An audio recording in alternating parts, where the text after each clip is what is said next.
انذار لشيكا، يركز شيكا ويسدد شيكا.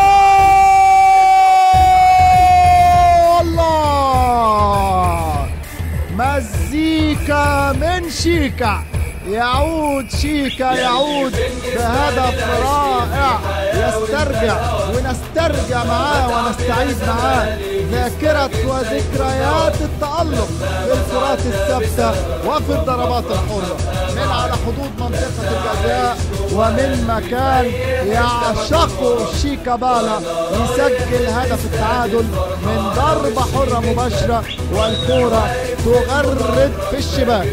هاني سليمان على الأرض وكرة شيكابالا تعانق الشباك بشكل رائع جدا.